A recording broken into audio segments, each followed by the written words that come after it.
श्री स्वामी समर्थ. अन्न, सौभाग्य आणि संपत्तीची देवी म्हणून माता अन्नपूर्णाची पूजा केली जाते. त्यामुळे अनेक जणांच्या घरी माता अन्नपूर्णाची मूर्ती किंवा तिचे चित्र ठेवलं जातं. जिने वाढलेल्या भिक्षेमुळे स्वतः शिव आणि त्यांचा विश्वसंसारसुद्धा तृप्त होतो, परिपूर्ण होतो, अशी ती आदिशक्ती अन्नपूर्णा या नावाने प्रसिद्ध झाली. हिंदू धर्मात प्रत्येक गोष्टीला विशेष असं महत्त्व प्राप्त झालं आहे. अशातच अन्नपूर्णा जयंती देखील साजरी केली जाते. दरवर्षी मार्गशीर्ष महिन्यातली पौर्णिमेला ही अन्नपूर्णा जयंती साजरी केली जाते. ही तिथी माता पार्वतीला समर्पित आहे. एकेकाळी पृथ्वीवर अन्नाचा तुटवडा निर्माण झाला होता. माता पार्वतीने लोकांचे दुःख दूर करण्यासाठी अन्नपूर्णा म्हणून अवतार घेतला होता. आपल्या हिंदू धर्मामध्ये अन्नपूर्णा मातेला विशेष असं स्थान आहे. अन्नपूर्णा मातेची अन्नाची देवी म्हणून पूजा केली जाते. देवी अन्नपूर्णेच्या आशीर्वादाने कुटुंबातील सदस्यांना अन्न मिळते. आपल्याकडे बघा, लग्न झाल्यानंतर सुद्धा मुलीच्या हातामध्ये अन्नपूर्णा देवीची मूर्ती देण्याची प्रथा आहे. याचा अर्थ असा होतो की ती मुलगी ज्या घरामध्ये जाते ते घर नेहमी धन आणि धान्याने भरून राहते. त्या घरामध्ये धन आणि धान्याची संपन्नता राहते. त्यासाठी मुलीच्या हातामध्ये अन्नपूर्णा मातेची मूर्ती दिली जाते. ज्या घरामध्ये माता अन्नपूर्णा देवीची मूर्ती दिली जाते त्या घरामध्ये धान्याचा किंवा धनाचा कधीही तुटवडा भासत नाही. घरामध्ये माता अन्नपूर्णा असणं हे अत्यंत शुभ मानलं जातं.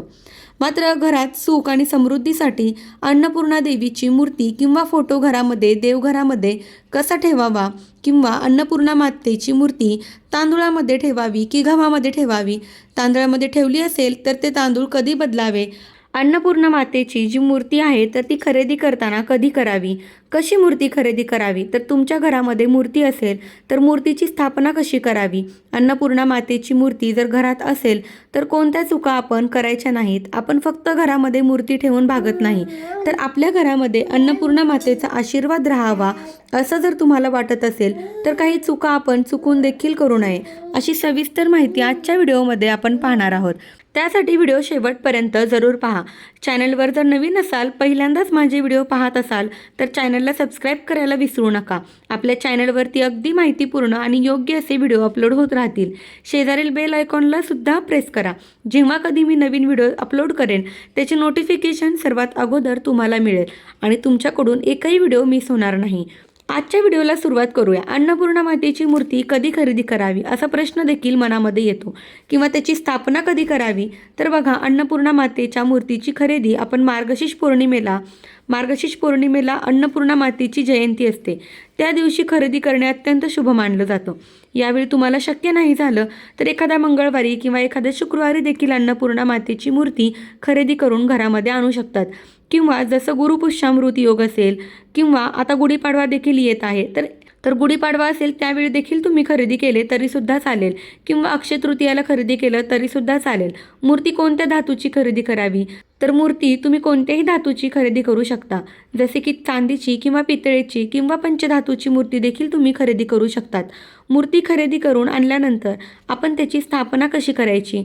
मूर्ती खरेदी करून आणल्यानंतर मूर्तीला प्रथम स्वच्छ पाण्याने अभिषेक घालावा, त्यानंतर पंचामृताने अभिषेक घालावा, त्यानंतर पुन्हा स्वच्छ पाण्याने अभिषेक घालावा आणि एखाद्या पाटावर अन्नपूर्णा मातेची विधिवत पूजा करावी आणि मूर्तीची स्थापना करायची आहे. तर ती स्थापना कशी करायची, तुमच्या घरामध्ये जर मूर्ती असेल किंवा नवीन मूर्ती जर खरेदी करून आणली असेल तरीसुद्धा असंच करायचं आहे.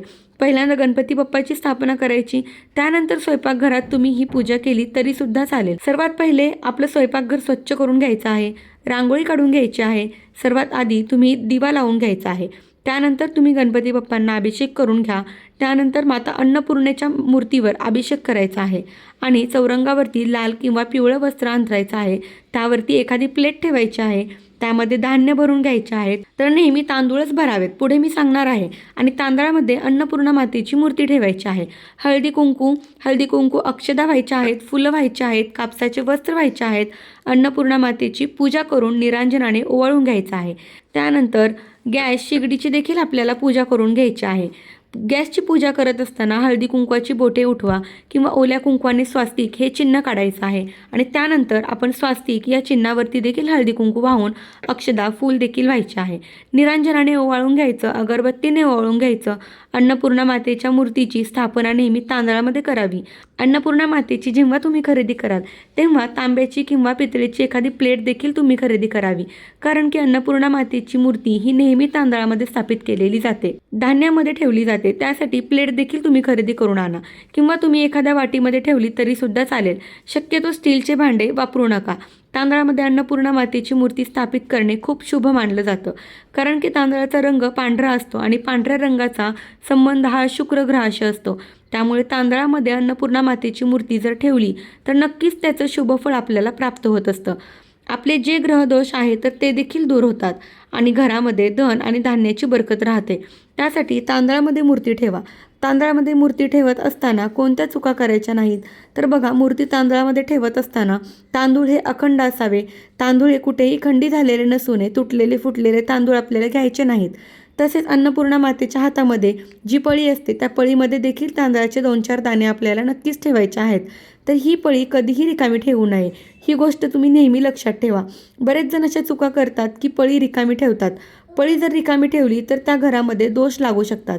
घरामध्ये शोक, शांती, समाधान नाहीसं होतं. तर यासाठी तुम्ही अन्नपूर्णा मातेची मूर्ती घरामध्ये स्थापित करायची आहे. अन्नपूर्णा मातेची मूर्ती घरामध्ये स्थापित केल्यानंतर दररोज तिची पूजा करावी. रोज देवघरातील सर्व देवी देवतांची आपण जेव्हा पूजा करत असतो त्याचप्रमाणे अन्नपूर्णा मातेची देखील पूजा करायची आहे. पौर्णिमेला मंगळवारी किंवा शुक्रवारी अन्नपूर्णा मातेची मूर्तीवरती कुंकुमार्चन हे आपल्याला अवश्य करायचं आहे आणि धान्य अर्पण देखील करायचं आहे. तर कुंकुमार्चन कसं करावं? कुंकुमार्चन हे एक अत्यंत प्रभावी सेवा आहे. कुंकुमार्चन सेवा करण्यासाठी आपल्याला अन्नपूर्णा मातेच्या मूर्तीवरती चिमूट कुंकू घेऊन मातेच्या चरणापासून ते मस्तकापर्यंत हे कुंकू व्हायचं आहे. याला कुंकुमार्चन असं म्हटलं जातं. यासाठी अंगठा, अनामिका या 2 बोटांचा वापर करून कुंकुमार्चन आहे तर ते केले जाते. कुंकू वाहत असताना आपण देखील देवीच्या मंत्राचा जप करायचा आहे. तो मंत्र असा की अन्नपूर्णे सदापूर्णे शंकर प्राणवल्लभे ज्ञान वैराग्यच सिद्धच्च भिक्षानदेहीच्च पार्वती. हा मंत्र तुम्हाला जर जमत नसेल तर ओम अन्नपूर्णाय नमः या मंत्राचा देखील जप तुम्ही करू शकतात किंवा तुम्ही नवार्ण मंत्राचा देखील जप करू शकता. तर कुंकू घ्यायचा आहे. कुंकू चरणापासून ते मस्तकापर्यंत असं व्हायचं आहे. जर तुम्हाला तेवढा वेळ नसेल तर तुम्ही 11 वेळा किंवा 21 वेळा कुंकुमार्चन करू शकता किंवा तुम्ही श्रीसुक्त म्हणत त्याच्यासोबत देखील कुंकुमार्चन केलं तरी देखील चालेल. कुंकुमार्चन केल्यानंतर हे जे कुंकू आहे ते मातीच्या चरणावरती वाहिलेलं ते कुंकू आहे ते एखाद्या डब्बीमध्ये आपल्याला साठवायचं आहे. त्यानंतर हे कुंकुम आपल्याला यामध्ये सर्व शक्ती एकवलेली असते. त्यासाठी आपण दररोज सकाळी घरातील स्त्रीने हे कुंकू आहे ते आपल्या कपाळी लावायचं आहे. तुम्ही फरक बघू शकता. हे कुंकू जर आपण रोज सकाळी लावलं तर आपल्या बऱ्याचशा ज्या पिढा आहेत तर त्या नाहीशा होतात.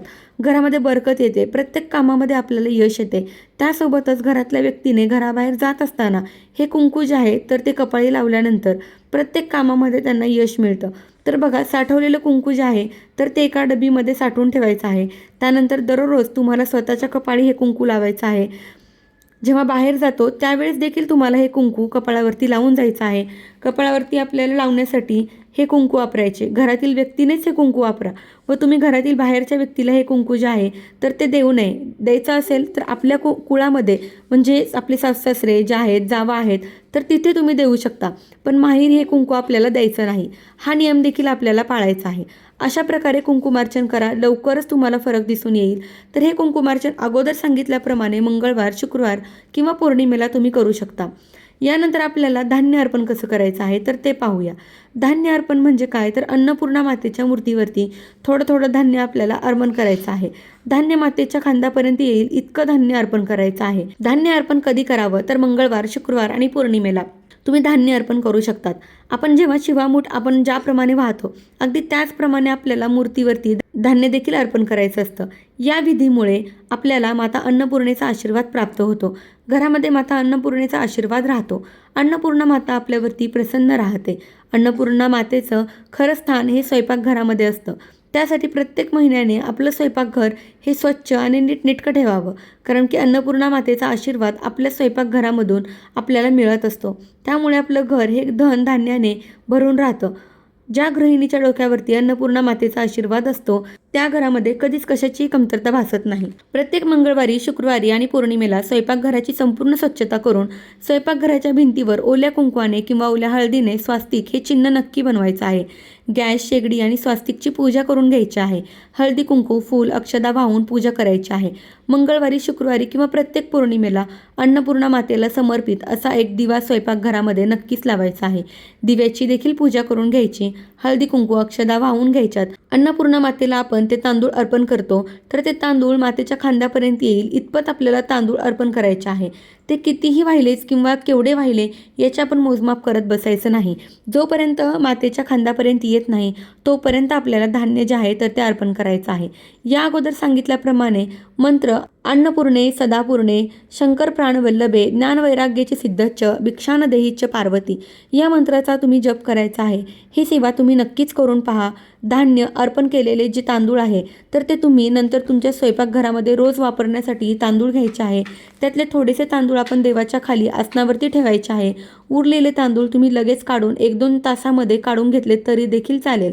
यानंतर आपण रोज अन्नपूर्णा मातेच्या मूर्तीखाली जे काही तांदूळ आपण ठेवतो तर ते तांदूळ कधी बदलावे तर मंगळवार, शुक्रवार किंवा पौर्णिमेला तुम्ही हे तांदूळ बदलू शकता. तांदूळ बदलत असताना त्यातील थोडेसे तांदूळ हे पक्ष्यांना खाऊ घालावे. असे केल्याने घरामध्ये भरभराट होते. किंवा जे तांदूळ आहे तर ते तुम्ही गाईला देखील खाऊ घालू शकता. परंतु हे तांदूळ वाया जाणार नाही याची आपल्याला काळजी घ्यायची आहे. कुंकुमार्चनमुळे तांदूळ खराब झाले असतील किंवा तुम्ही हे तांदूळ जे आहे तर ते वाहत्या पाण्यामध्ये विसर्जित करू शकता. यानंतर पुढचा प्रश्न असा की आपण मूर्ती जी आहे अन्नपूर्णा मातेची मूर्ती आपण देवघरामध्ये कुठे ठेवावी. अन्नपूर्णा मातेची मूर्ती जी आहे तर ती नेहमी शिवलिंगाच्या शेजारी ठेवायची आहे. कारण की अन्नपूर्णा माता ही भगवान शिवशंकरांची पत्नी आहे. माता पार्वतीचा अवतार आहे. अन्नपूर्णा मातेची मूर्ती ही शिवलिंगाच्या शेजारीच असावी. शिवलिंगाच्या डाव्या बाजूला आपल्या उजव्या बाजूस ही मूर्ती ठेवावी.